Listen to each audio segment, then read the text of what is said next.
Well, thanks for joining us again. Last time we were talking about religion and the difference between religion and a relationship with Jesus Christ.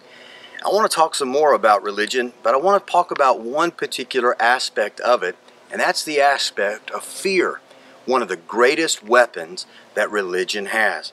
Through the years, I've seen a lot of people impacted by religion, how many people's lives have been left destroyed, wrecked, marriages brought to shambles because of religion and the fear that many times accompanies it.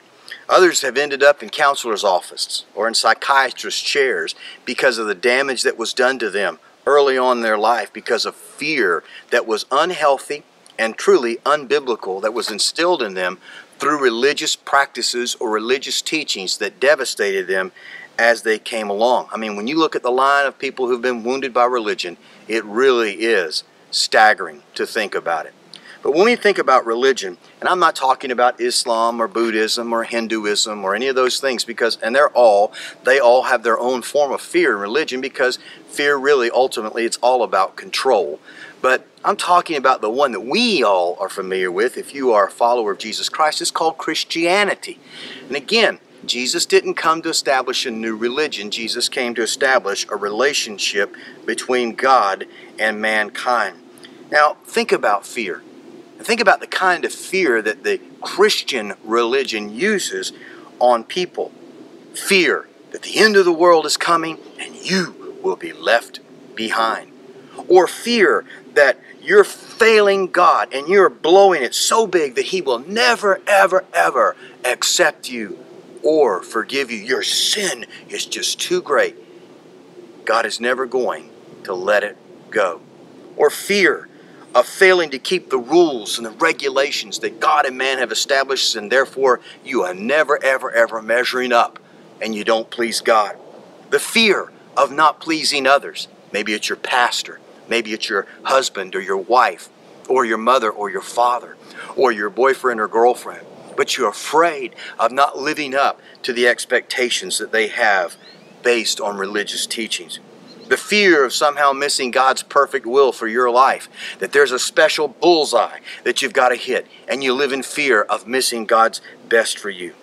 Or the fear of messing things up so badly in your life, when it comes to being a good Christian, and you've messed them up so badly that God is so ticked off at you that, man, He's going to kill your child, or He's going to destroy your business, or He's going to have you have a car wreck because you've just messed up life so bad, and God is so ticked off at you that He's going to get you back one way or another, that some crazy preacher threw at you that lie in order to bring you and get you back into line and get you to serving God like He thinks you ought to be serving God.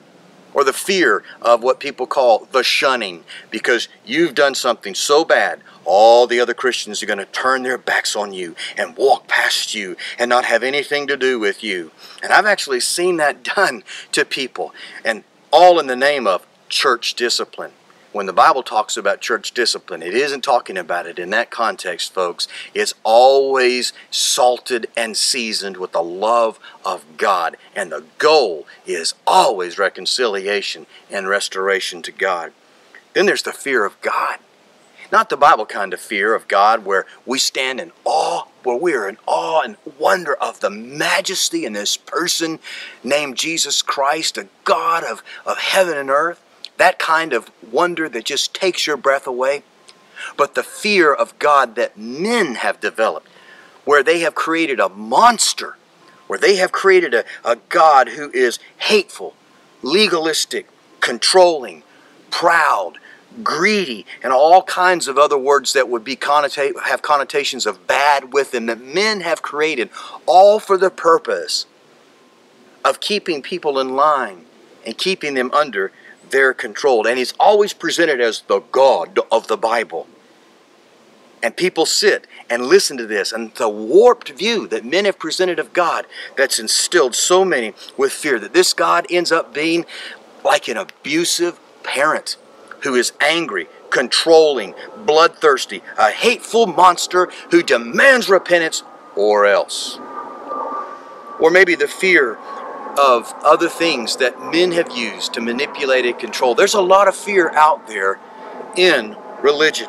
And as a result of that, I've seen people through the last 35 years unable to take positive steps forward in their life, unable to mature or grow.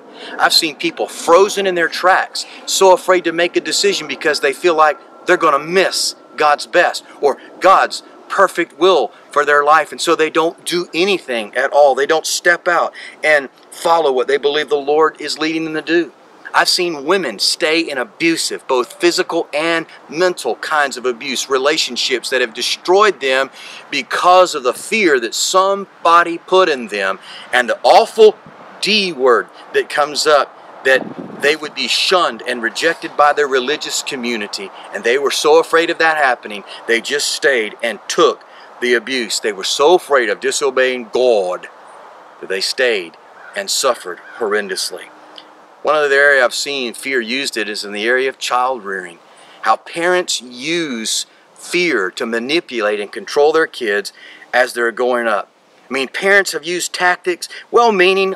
Certainly, they want their kids to grow up and they want them to love God and all, but yet they make their kids turn out to be something that many times they never intended, which many of them end up rejecting God over the long haul and walking away from the faith when it all comes down to it.